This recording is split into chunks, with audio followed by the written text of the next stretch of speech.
अब हम इंग्लिश के डेवलपमेंट की बात कर रहे हैं। तो इंग्लिश का जो डेवलपमेंट है वो सेंटेंस हुआ, सेंटेंसिंग हुआ, और सेंटेंस कैसे मीनिंगफुल वर्ड्स होने चाहिए। तो इसमें सबसे पहले हमने सब्जेक्ट को रखा,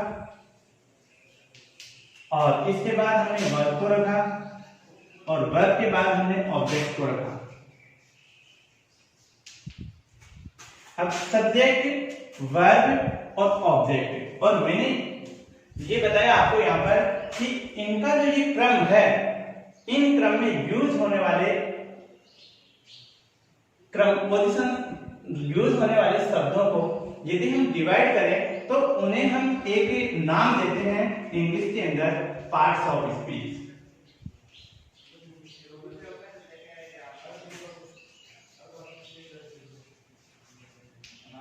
पार्ट्स ऑफ स्पीच।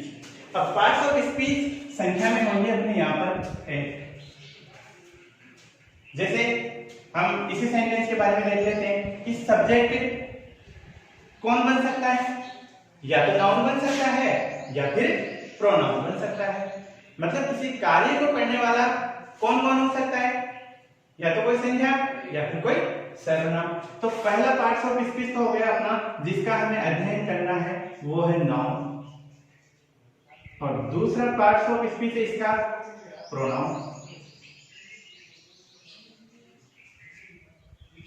जिसे हम हिंदी में कहते हैं संज्ञा, और इसमें कहते हैं हम सर्वनाम।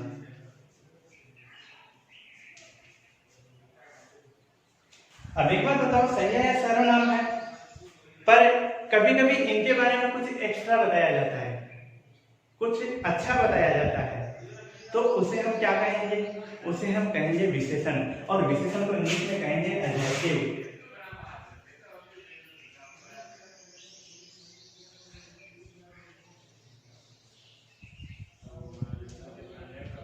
एडजेक्टिव कहने का मतलब एडजेक्टिव से कहेंगे something extra about noun and pronoun, it is known as adjective, और इसे हम हिंदी में कहेंगे विशेषण।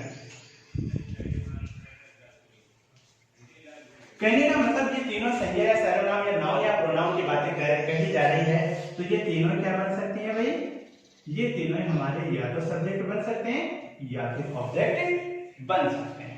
अब सब्जेक्ट ऑब्जेक्ट की बात हो गई हमारी, तो नेक्स्ट नंबर आता है कि यदि कोई भी नाउन और प्रोनाउन कोई कार्य कर रहे हैं तो वह कार्य क्या कहलाता है, वह जो एक्शन है वह एक्शन क्या कहलाएगा, उस एक्शन को हम कहेंगे वर्ब, उस एक्शन को कहेंगे हम वर्ब, और वर्ब को हिंदी में कहेंगे हम क्रिया।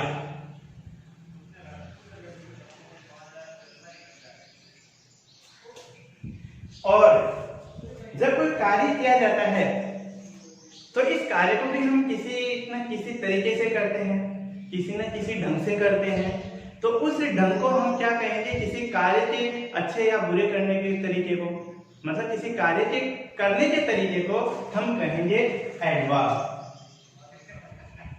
किसी कार्य के करने के तरीके को हम कहेंगे एडवर्ब, और ये होता है क्रिया विशेषण।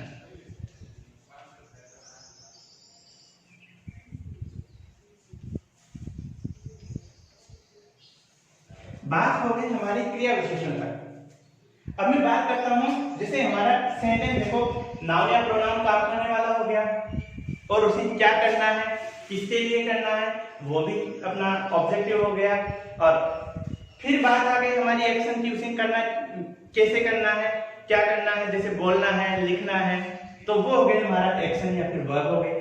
कहने का मतलब हमारा मीनिंगफुल सेंटेंस का जो पैटर्न है वो यहाँ पर कंप्लीट होता है। परंतु यदि सेंटेंस पूरा हो जाता है तो उसके बारे में कुछ संबंध बता करके हम सेंटेंस को और बढ़ा सकते हैं। जैसे किसी भी नाउन या प्रोनाउन का संबंध यदि किसी के साथ में बताया जाता है तो उसे हम कहेंगे प्रेपोजिशन।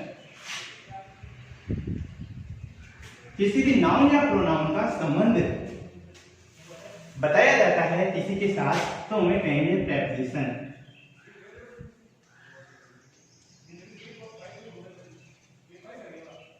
और ये प्रेपोजिशन जो है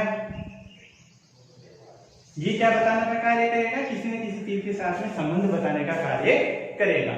और इसके बाद में यदि हमने किसी के साथ में इसका संबंध बता दिया तो संबंध बताने के बाद में फिर कोई सेंटेंस होते हैं, उन सेंटेंस को एक साथ जोड़ना, दो सेंटेंस का संबंध बताकर एक साथ जोड़ना क्या कहलाएगा, वो कहलाएगा कंजक्शन।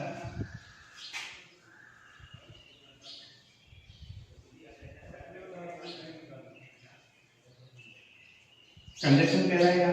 और इसके बाद में जब हम किसी सेंटेंस को हमने जोड़ दिया तो कंजक्शन कहलाया, तो यहाँ पर अपना जो वाक्य है वो पूर्ण होता है। और वाक्य पूर्ण होता है तो वाक्य पूर्ण होने के बाद में व्यक्ति के दिमाग में फीलिंग्स आती है, और फीलिंग्स आती है, फीलिंग दर्शाई जाती है, जैसे एकदम आश्चर्य होना, दुखी होना, शब्दों के माध्यम से दुख को प्रकट करना, या फिर शब्दों के माध्यम से खुशी को प्रकट करना, इसे हम कहेंगे इंटरजेक्शन।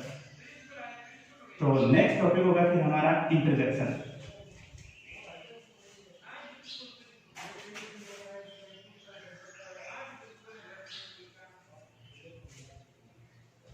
तो इस तरह से हमें इंग्लिश के अंदर इन 8 टॉपिक्स का सबसे पहले अध्ययन करना होगा। फिर उसके बाद जहां तक अपना जो ग्रामेटिकल जो पार्ट है वो समाप्त होता है, और फिर हम एक दूसरे सेंटेंस को आगे से आगे बढ़ाना सीखेंगे। और कल हम लेंगे आगे पहला टॉपिक अपना, क्योंकि नाउन और प्रोनाउन के बारे में तो आप सब जानते हैं, तो हम टॉपिक लेंगे अपना यहाँ से क्रिया, क्योंकि नाउन प्रोनाउन को अच्छी तरह से समझा जा सकता है, पर क्रिया जब तक हम नहीं समझ पाएंगे, नाउन और प्रोनाउन को अच्छी तरह नहीं समझ पाएंगे, इसलिए हम सबसे पहला टॉपिक लेंगे फिर कल वर्ब।